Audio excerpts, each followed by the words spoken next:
कहानी की शुरुआत होती है साल 3084 से, जब चीन एक भयंकर और लंबे युद्ध की चपेट में था। कई सालों से चल रहे इस संघर्ष ने हजारों जिंदगियां निगल ली थी और अब वहां की आबादी तेजी से घट रही थी। हालात इतने बिगड़ चुके थे कि राजा कागे मित्सुदायक ने इंसानों की नहीं बल्कि राक्षसों की मदद लेने का निर्णय किया। वो एक गुप्त कक्ष में पहुंचा, वो जगह जहां 48 दानवों की मूर्तियां रखी गई थी। राजा ने वहां मौजूद पुजारी को बाहर जाने का आदेश दिया, क्योंकि अब वो उन राक्षसों से अकेले में सौदा करने वाला था। दायगो ने राक्षसों से कहा कि उसके पिता और भाई सभी इस अंतहीन युद्ध में अपनी जान गंवा चुके हैं। अगर हालात ऐसे ही रहे तो उनका पूरा वंश मिट जाएगा। इसलिए उसने अपने सबसे बड़े दुश्मन कानायामा को खत्म करने के लिए दानवों से मदद मांगी। दायगो ने पूछा, बताओ इसके बदले में तुम्हें क्या चाहिए? उसी वक्त अचानक एक चूहा वहां आ गया। दायगो ने झट से अपनी तलवार से उसे 2 टुकड़ों में काट दिया, लेकिन तभी उस चूहे की आत्मा प्रकट हुई और बोली, हम तुम्हारी मदद करेंगे, लेकिन बदले में हमें तुम्हारे अगले जन्मे बच्चे का शरीर चाहिए। काफी सोच विचार के बाद दायगो ने यह सौदा मान लिया और बोला, अगर इससे मेरे दुश्मन नष्ट हो जाएंगे तो मैं यह कीमत चुकाने को तैयार हूँ। राक्षसों ने सौदा तय किया। बदले में वे दायगो के आने वाले बच्चे के शरीर के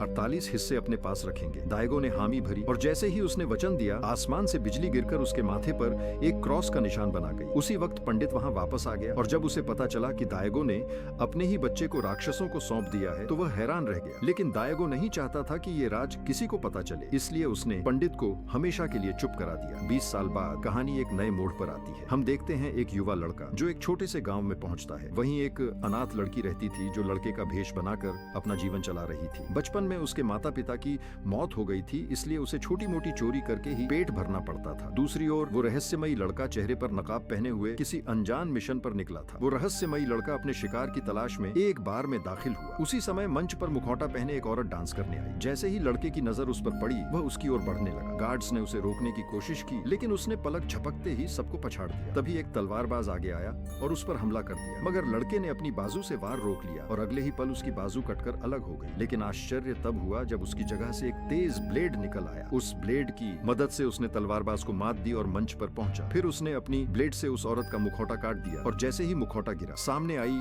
एक राक्षसी का असली चेहरा। अचानक वह औरत एक भयानक कीड़े जैसी राक्षसी में बदल गई और लड़के पर टूट पड़ी। उसने अपने नुकीले पंजों से उस पर हमला किया, लेकिन लड़का अब पीछे हटने वाला नहीं था। राक्षसी अपने तेज पंजों से लड़के की जान लेने पर उतारू थी, लेकिन जख्मों से लहूलुहान होने के बावजूद अचानक उस लड़के का शरीर पहले जैसा सही सलामत हो गया। इसी बीच वही अनाथ लड़की बाहर से गुजर रही थी। उसने देखा कि लोग घबराकर बार से बाहर भाग रहे हैं। कुछ पल बाद वो खुद भी बार के अंदर चली गई। दरअसल कुछ गुंडे उसके पीछे पड़े थे, क्योंकि वो उनके पैसे चुरा लाई थी। अंदर पहुंचते ही उसने देखा वो मुखौटाधारी लड़का अपनी बाजू में लगे ब्लेड से उस राक्षसी केकड़े को टुकड़ों में काट चुका था। उसने अपनी टूटी हुई बाजू को उखाड़ा और फिर चमत्कार की तरह उसे दोबारा जोड़ लिया। इधर उस केकड़े के राक्षसी के पूरे शरीर के टुकड़े उड़ चुके थे। तभी एक और लड़का उस अनाथ लड़की का पीछा करते हुए बार में दाखिल हुआ। वो अपने चुराए गए पैसे वापस लेने आया था, लेकिन तभी दोनों की नजर उस योद्धा जैसे लड़के पर पड़ी जिसकी बाईं बाजू अपने आप दोबारा बन रही थी। वो जैसे ही उठकर चलने लगा, अचानक जमीन पर गिर पड़ा। उसका नकली पैर टूटकर अलग हो गया और उसकी जगह एक नया असली पैर उगाया। वो नकली पैर वहीं धूल में बिखर गया। ये नजारा देखकर लड़की और उसका पीछा करने वाला लड़का दोनों बुरी तरह डर गए और भागने की कोशिश करने लगे। लेकिन तभी वो रहस्यमयी योद्धा उनकी ओर बढ़ा। अपनी आंख की पुतली बाहर निकालते हुए बोला, अब बताओ मैं कैसा दिख रहा हूँ? दोनों इतने डर गए कि बिना पीछे देखे वहाँ से भाग निकले। लेकिन रास्ते में उस चालाक चोर लड़की ने मौका पाकर पीछे से उस लड़के पर वार किया, जिससे वो बेहोश होकर गिर पड़ा और वो लड़की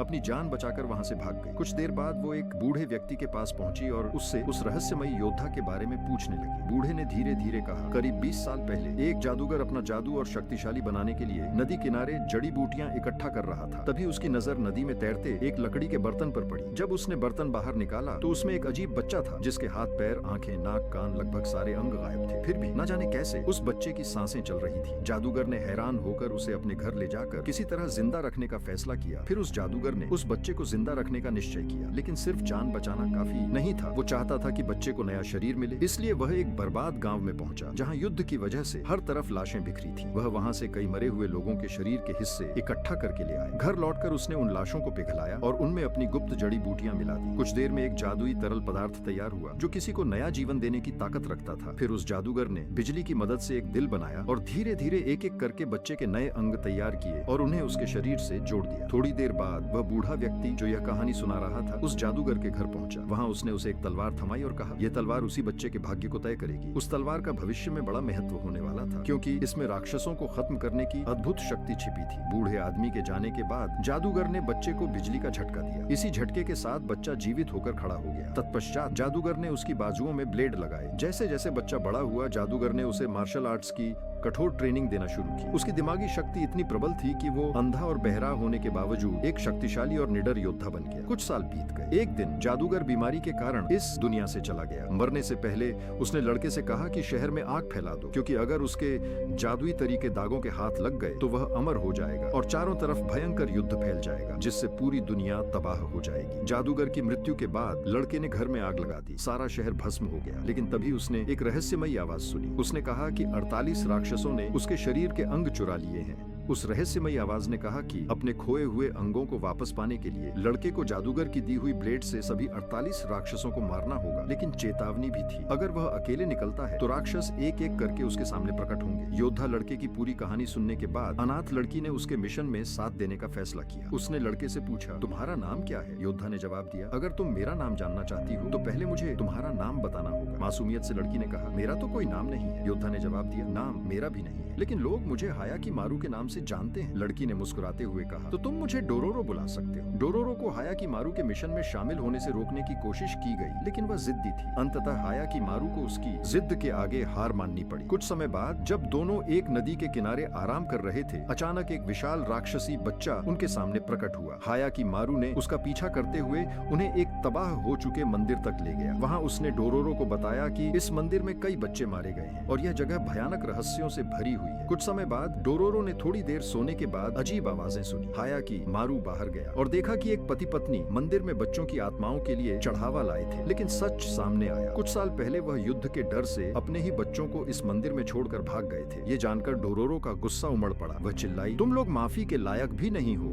गुस्से में उसने उनका चढ़ावा उठाया और सख्ती से वापस फेंक दिया। गुस्से में डोरोरो जंगल की ओर चल पड़ी और हायाकी मारू उसके पीछे पीछे गया। जंगल में अचानक वहाँ का मालिक अपने घोड़े पर बैठकर उनके सामने आ गया। उसने उन्हें अपने घर आने और आराम करने का न्योता दिया और कहा कि वह उनकी यात्राओं की कहानी सुनना चाहता है। दोनों उसकी मेहमान नवाजी स्वीकार कर घर पहुंचे। वहाँ उसका घर, पत्नी और 7 बेटियां बिल्कुल चाइनीज डॉल्स की तरह सजी हुई थी। रात के खाने के बाद दोनों सोने चले गए, लेकिन दूसरी तरफ वही 7 बहनें अपने असली इरादों पर चर्चा कर रही थी। कौन से मेहमान को पहले खाया जाए। इसके बाद वह 7 अजीबो गरीब कीड़ों में बदल गयी और डोरोरो को चारों ओर से घेर लिया गया था। लेकिन हायाकी मारू पहले से ही हर हमले के लिए तैयार था। डोरोरो की आंख खुली तो उसने देखा कि हायाकी मारू ने 7 राक्षसी कीड़ों को बेरहमी से खत्म कर दिया था। तभी उनकी नजर पड़ी मंदिर के बच्चों की आत्मा वाला वह बच्चा, जो धीरे धीरे उन्हें बाहर निकलने का रास्ता दिखा रहा था। वे दोनों आगे बढ़े और एक खुफिया कमरे में पहुंच गए, जहां ढेरों इंसानी हड्डियों का ढेर पड़ा था। देखते ही उन्हें समझ में आ गया कि ये वही हड्डियां हैं जो उन बच्चों की थी। तभी हायाकी मारू ने देखा कि कीड़े जैसे प्रशिक्षित सैनिक उनके सामने कतारबद्ध होकर आ रहे थे। हिम्मत जुटाकर उन्होंने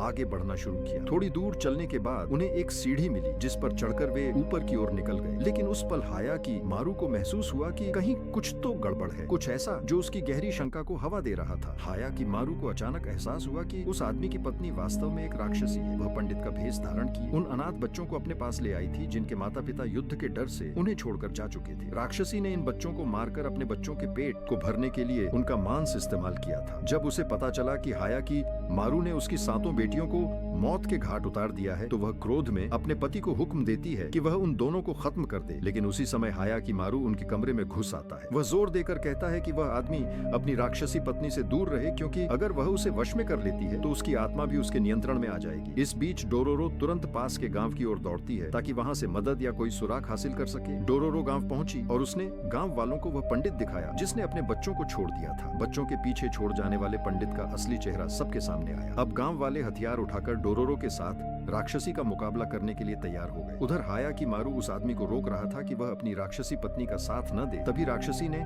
अचानक पीछे से वार कर दिया। उसकी तलवार सीधे हायाकी मारू और उस आदमी के सीने में घुस गई। इस वार से उस आदमी की जान चली गई, लेकिन हायाकी मारू बिना बदले के नहीं बैठ सकता था। तभी राक्षसी ने अपना असली रूप दिखाया और दोनों के बीच जबरदस्त मुकाबला शुरू हो गया। उसी समय मंदिर के बच्चों की आत्माएं अलग अलग हिस्सों से राक्षसी पर हमला कर रही थीं और उसे नीचे गिरा दिया। हायाकी मारू ने अपनी खास तलवार का इस्तेमाल कर राक्षसी को 2 टुकड़ों में विभाजित कर दिया। डोरोरो मदद के लिए आई, लेकिन तब तक लड़ाई पूरी हो चुकी थी। इसके बाद गांव वालों ने बचे हुए राक्षसी कीड़ों के अंडों को आग में जला दिया। इस कार्रवाई से सभी बच्चों की आत्माएं कैद से मुक्त हो गईं। अंततः हायाकीमारू का असली मिशन पूरा हुआ और वह शांतिपूर्वक अपनी यात्रा पर आगे बढ़ा। हायाकीमारू का असली लीवर उसे वापस मिल गया और जादूगर का बनाया हुआ लीवर वहीं जंगल में गिर पड़ा। इसके बाद हायाकीमारू और डोरोरो अपने अगले मिशन के लिए निकल पड़े। जंगल में चलते चलते अचानक उनके सामने एक और भयानक राक्षस प्रकट हो गया। ये राक्षस एक पेड़ की तरह था जिसकी शाखाओं पर इंसानी सिर लगे हुए थे। घने बालों के बीच से उसने हायाकीमारू को कसकर पकड़ लिया और मारने की कोशिश की, लेकिन हायाकीमारू अपनी ताकत और कौशल से जैसे तैसे राक्षस की पकड़ से बच निकला। असल में ये राक्षस पेड़ के तने में छुपा हुआ था और अचानक हमला कर दिया था। हायाकीमारू ने अपने ब्लेड की मदद से राक्षस के तने को बीच से काट दिया और उसे ढेर कर दिया। जैसे ही राक्षस मर गया, हायाकीमारू का बायां कान वापस अपने स्थान पर आ गया। कुछ ही दिनों बाद उनका सामना एक राक्षसी छिपकली से हुआ। ये छिपकली हाथों से नहीं बल्कि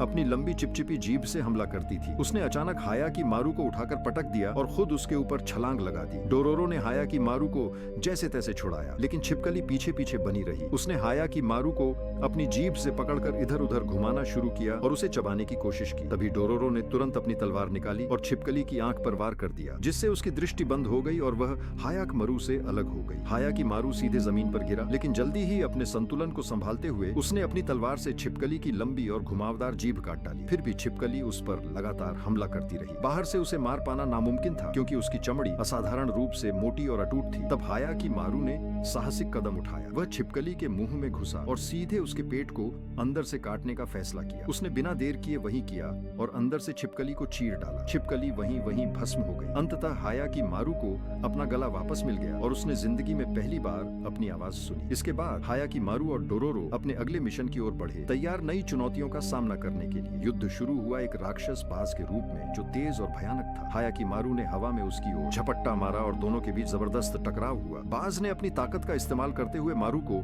अपनी पीठ से नीचे गिरा दिया और फिर एक बड़े पत्थर से उस पर हमला किया। वह उसे पहाड़ी की ओर धकेल रहा था, लेकिन हायाकीमारू ने अपनी तलवार को पत्थर में गाड़कर खुद को गिरने से बचा लिया। तभी डोरोरो ने बाज के सर पर पत्थर से हमला किया और उसकी ध्यान भटकाया। बाज उसके पीछे घूम गया, लेकिन हायाकीमारू ने मौके का फायदा उठाया और अपनी तलवार से उसके चेहरे पर लगातार तेज और जोरदार वार की। आखिरकार उसने अपनी तलवार से बाज का सिर धड़ से अलग कर दिया और बाज वहीं जमीन पर गिर पड़ा। बाज का सिर धड़ से अलग हो गया, लेकिन मरने से पहले उसने हायाकीमारू से कुछ कहा जिसने उसे गहरे विचार में डाल दिया। उसने कहा, अगर तुम किसी से नफरत करना चाहते हो तो अपने पिता से करो, वही था जो तुम्हारे पास आया था। हम तुम्हें कुर्बान करने नहीं आए थे। ये शब्द सुनकर हायाकीमारू का मन सवालों और उलझनों से भर गया। वहीं बाज का शरीर धीरे धीरे भस्म हो गया और हायाकीमारू की खोई हुई बाएं बाजू वापस लौट आई। कुछ पल की चुप्पी और सोच के बाद हायाकीमारू और डोरोरो आगे बढ़े। कई किलोमीटर की यात्रा के बाद वे कानियामा और दागो राज्य की सीमा पर पहुंचे। दूर से उन्होंने दागो का भव्य और आलीशान महल देखा जो सूर्य की किरणों में चमक रहा था। जैसे ही दागो का भव्य महल उनकी नजरों के सामने आया, डोरोरो के गुस्से की आग भड़क उठी। उसने कहा, यही दाएगू था जिसने हमारे माँ बाप को बेरहमी से मार डाला। उसके दिमाग में वह भयानक दिन ताजा हो आया जब दागो के सिपाहियों ने उनके पूरे गांव को तबाह कर दिया था, केवल शक के कारण कि गांव वाले कानिया माँ के साथ मिलकर कुछ छिपा रहे हैं। उन्होंने गांव में आग लगा दी। डोरोरो और उसकी माँ छुपकर ये सब देख रहे थे। उनकी आंखों के सामने ही सिपाहियों ने डोरोरो के पिता को मार डाला। उस दिन पूरे गांव में केवल डोरोरो और उसकी माँ ही जिंदा बचे। इसके बाद उन्हें जीवित रहने और अपना गुजारा करने के लिए दर दर भटकना पड़ा। उस कठिन समय में डोरोरो की माँ ने उसे सिखाया। उसने समझा कि अब उसे लड़के की तरह जीवन जीना होगा जब तक कि वह अपने पिता की तरह एक सच्चा और निडर योद्धा न बन जाए। कुछ हफ्तों बाद डोरोरो की माँ भी इस दुनिया को छोड़ गई। उस क्षण डोरोरो ने गहरी कसम खाई, दागो और उसके परिवार के हर सदस्य से अपने माता पिता की मौत का बदला लिया जाएगा। इस बीच हायाकीमारू की दाईं बाजू पूरी तरह से ठीक हो गई। उसने अपने ब्लेड को निकाला और युद्ध के मलबे में पड़ी एक तलवार से जोड़ लिया। कुछ ही देर बाद दागो के 3 सिपाही वहां पहुंचे और उससे पूछताछ करने लगे। डोरोरो ने उन्हें देखते ही अपने अंदर का गुस्सा महसूस किया और उसके आंखों में भयंकर लड़ाई की चमक उभर आई। सिपाहियों ने गर्दन काटने की धमकी दी, लेकिन हायाकीमारू ने झट से जमीन पर पड़ी खोपड़ी उठाई और उसे पहले सिपाही के सिर पर दे मारी। उधर डोरोरो ने दूसरे सिपाही के पैर में अपना चाकू घुमा दिया। हायाकीमारू ने पहले सिपाही को चकमा देते हुए ठिकाना कर दिया और उसी समय डोरोरो ने तीसरे सिपाही पर भी वार कर दिया। वह सीधा हायाकीमारू के सामने गिर पड़ा। हायाकीमारू ने एक ही वार में उसे भी निष्प्रभावी कर दिया। इसके बाद डोरोरो ने एक सिपाही की तलवार झपट कर उठा ली और दोनों घातक योद्धा गांव की ओर बढ़ गए। लेकिन जल्द ही वहां किसी अनजान ताकत के हाथापाई हो गई और हायाकीमारू अचानक संभलने के लिए तैयार हुआ।